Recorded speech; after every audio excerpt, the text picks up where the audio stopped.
Well, welcome back to Key Factors, presented by theraceguide.com.au. We're up to race number 7 on the card this weekend at Rosehill Gardens. It is the running of the Hot Danish Stakes over the 1,400 metres, Group 2 for the girls. And we've got one of your favourites involved here, Mike. It's Magic Time, hopefully delivering a little bit of magic there this weekend. It's a $2.30 favourite. It went forward from the outside, of course, and sat in behind Belclair, who led all the way there, winning the invitation. There is that horse, Belclair, on the second line of betting at $3.50. Macarena's now franked that form, of course, with her big run in the Golden Eagle here last week. Alentia is at $5. Well, Tommy trailed Nash on Magic Time everywhere in the same race when she drifted in the market. Arctic Glamour is at $8. Karen couldn't do too much there from the outside gate, and I'll tell you, it was a bit of a forgive run in that race. And then it's out to Navy on the highway at $16. Mike, the Queenslander, made it 4 wins from her 5 starts, saluting at the short odds, leading all the way, and it heads south, but all the right form lines coming through the invitation. The invitation, which was run on the Randwick Highway, the Randwick Road. It was a good, well, it was a firm 2, wasn't it? And it was rails in run, it was on pace, and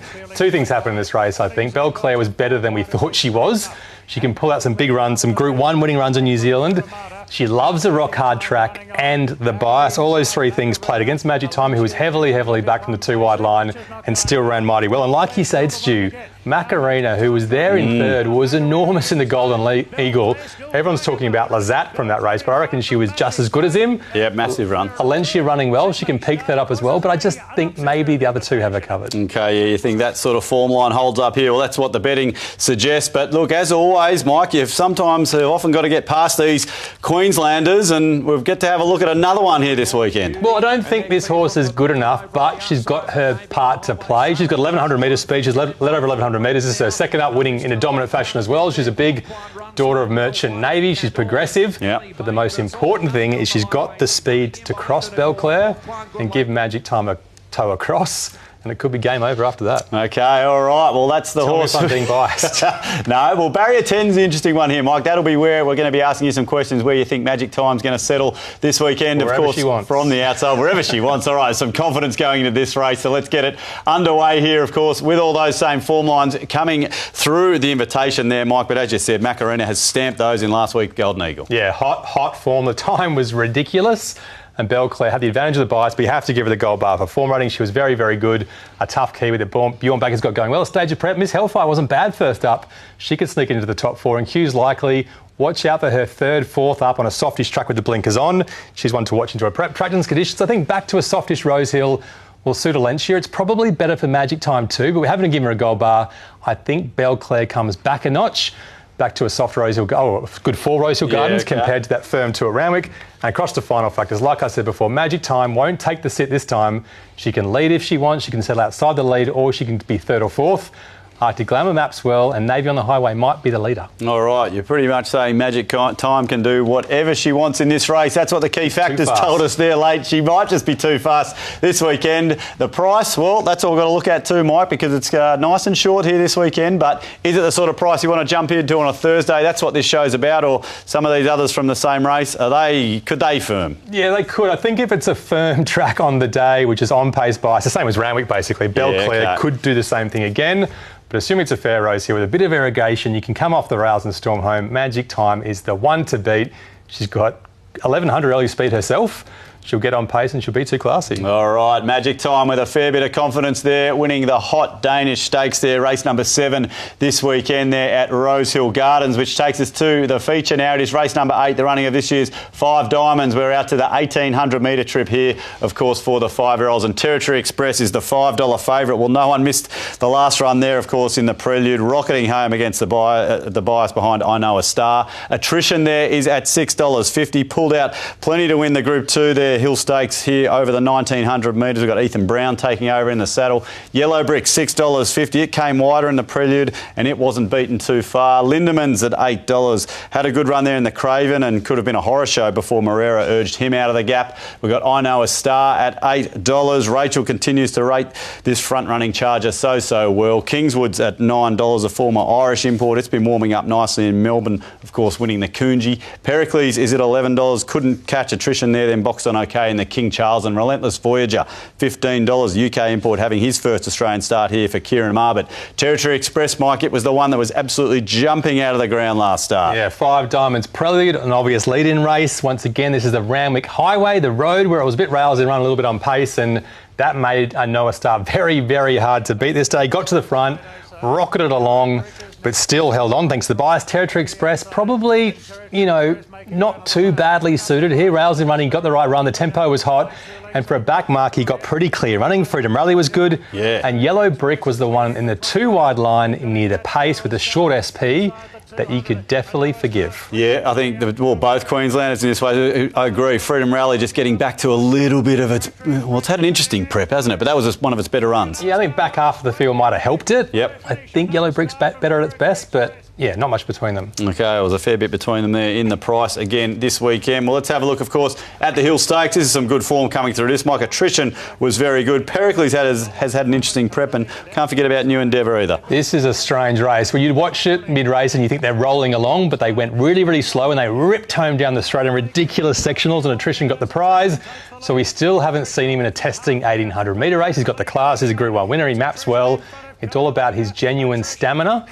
And the pressure goes on with our Noah Star rolling along. Okay, all right, so that's going to be the big key there as we have a look here at the 5 Diamonds, of course, in a bit more detail here, Mike. We've seen the prelude, now we've just got to get the chance to find the best 5-year-old going around here in Sydney. This is a good race. Territory Express flying, Attrition flying, Lindemann back almost to his best, and I Noah Star flying as well. That's not to mention Kingswood, who was a big winner in Melbourne, Yellow Brick, who had the bias against him, Freedom Rally, like Stu said, was right there as well. So lots of good 5-year-olds in this country. Lindemann, Waller, third up. Geez, it looks good, doesn't it? I know a Star, tough leader. That was so good second up, but he usually improves even more into the prep. Rosehill, 1800 metres. Like I said, a bit of a question for Attrition, and maybe Yellow Brick as well with hot pressure on, but we'll only find out on Saturday. And across to final factors, Yellow Brick maps better with less bias against him on Saturday, but there's not much between them. Okay, 1800 metres, not much between them as we have a look at all of that. The favourites, on the key disappointing, the favourites. All right, no, that means value here. That's what we've got to have a look at. It's the favourites. Oh, jeez, I thought you were going to have a little bit of value here. But in saying that, we've got to talk about $5 favourites. So yeah, exactly. That's something to talk about. Yeah, which one do you like each way? I guess each way is not a bad way to play this bet. Not everyone likes those bets, but Territory Express, risky from the back, Attrition, risky at the distance, Yellow Brick, maybe the distance as well. So we'll go with a nice little each-way bet. Waller, third up, Lindemann. He's been so good the last couple of preps as a gelding. He'll be in a nice slot near pace and he'll fight hard too. Sounds like a very good recipe this weekend. Of course, Moreira there in the saddle from an outside gate this weekend. We'll wrap it up now. Race number 9 on the card. It is over the 1200 metres, the benchmark 78 to end the day at Rosehill Gardens this week. And we have got Firestar. That is the $2.80 favourite there in great form, of course, at the midweeks, winning his last 2 there in style. We've got Ironman, $4.20 on the back up after getting back and charging home late last week, of course. Molly takes the claim here this weekend. Midnight Opal is at $9 with an eye catcher there, not getting a lot of room late behind the favourite last time out. It gets a weight turnaround here. Starman is at $9, resuming off a quiet trial and is a dual fresh winner. Stromboli is at $11, continues to have his run spaced this preparation. Bunker Hut's there at $12, resumes off 2 trials. Romeo's Choice is at $13, another with a weight turnaround there on the favourite from last start. And Mars Mission's had some good support into $14. It heads back to Sydney here, third up. But Firestar, Mike, $2.80. It is doing very well. It is winning them quite nicely at the midweeks. It is flying, isn't it? And this form came out of nowhere 2 starts ago, posted a big rating at Warwick Farm and backed it up over 1200 metres. He was in the right lane this day, but he put a margin on some horses that have shown some decent form. Midnight Opal was the one that was backed in the race, first up as a gelding, just a little bit slow to begin, and I think Molly Burke's horse, Poker Jack, just took him back further than he wanted. And absolutely no luck the last 200 metres, so you can't say how close he'll get, but they're both big chances on Saturday. Okay, all right, yep, no luck there, but the winner was off and gone and in great form, as you said. Well, you had a look at that horse there in Midnight Opal, didn't get much luck there, but as we do here on Key Factors, it's the last replay of the night, so we're going to go back for a random replay, Mike, and here it is along the rail. How much luck did it get this day? Yeah, got enough luck, but this is the listed Derby Munro Stakes. He was still a colt. The stable's been saying he's getting a little bit out sprinted, which is what happens, but he always sticks on late. That's the worry for him on Saturday. He might be 3 back the rails. If the tempo backs off, he might not get through or get close enough, but he always fights. He's always tough. I love the way he finds the line here, Stu. Yeah, we like a nice tough horse here on Key Factors. Jay Collett on there from an inside gate this weekend. Hopefully, potentially having no excuses there as we get this race underway. Late in the day, it is a race number 9 at Rosehill Gardens this weekend. Hopefully, we've had a few winners already by the time we get to here, Mike. And is this midweek horse going to just continue to keep winning, or a horse like Ironman? Well, that's an interesting run this week, isn't it? On the back up after that good run last week. Well, they've both got great form ratings and similar form ratings. Midnight Opal, hard to say where he would have finished, so we put him there. He was so unlucky. Starman, rock solid as well, and Chris Waller on his preview said he's going well this preparation, so you have to respect that stage of prep. Midnight Opal had some improvement in the yard, first up and 10 to improve second up, like we saw in that replay. And Snapback, don't completely rule him out. He went way too hard first up and gets the claim. And we know he's classy enough with form around Macarena and horses like that. His best Mars Mission, back to Rosehill Gardens. I think he'll love it. His Melbourne form can be very mixed, but we know he's good enough for his best. And final factors, Midnight Opal, soft barrier. If he can jump cleanly and get near the pace, he'll be right there in the finish. OK, so Midnight Opal there, levelling up with Firestar, who is, you'd imagine here is the deserved favourite this weekend, but probably looks short enough here in one of the later races on the day at around that sort of $2.80 quote. But let's have a look now to see where that horse fits in, or is there something coming from left field here late in the day at Rosehill, Mike? There is Firestar at $2.80. Midnight Opal, well, a little bit of luck and $9 would seem like some nice value here, and we've got a little gap going back to third there. It's definitely a bet race. Do you want to go the favourite and hope the Midnight Opal gets tied up, or just go with the favourite in the lead and play the safer bet? I think Mars Mission and Snapback are the sneaky ones that can improve, and even Sir Ravenelli could go on pace on Saturday, so watch for riding announcements there. But I'll stick to the form ratings and I will trust my gut, Stu. Midnight Opal, I think he would have got close last start. I think he goes very close on Saturday. Yeah, right. So a little bit more luck there this weekend for Midnight Opal, hoping to win race number 9 there for us at Rosehill Gardens this weekend. Well, there's a look at 5 big races that are going to come your way on Saturday. But stick around after the break. We've got plenty more to come.